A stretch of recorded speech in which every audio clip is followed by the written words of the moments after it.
И това е втора част, хора. Днес ще разказвам, ако някой дойде у мене и иска да ме разгледа стаите. Първо, ако джъджваш и ми казваш, защо твоята стая не е подредена, защото аз си отговарям за нея.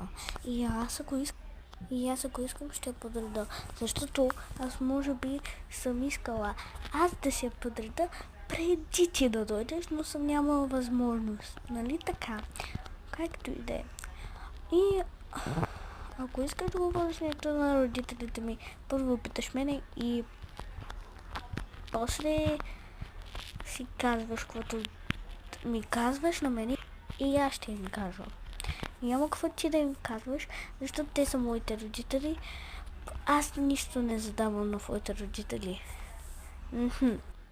Но ако искаш да ми се обмяташ по леглото, ти ще плащаш после матрака. Защото ако посмееш да ми щупиш матрака, умираш. Плащаш за всичко. И ако искаш да ми вземеш нещо от гримовете, първо може ли да питаш, просто да не го търся. Може ли да ти кажа да, може ли да ти кажа не. Това е абсолютно мое решение. А не просто така тайничко да го взимаш и аз после да искам да видя кое си взела.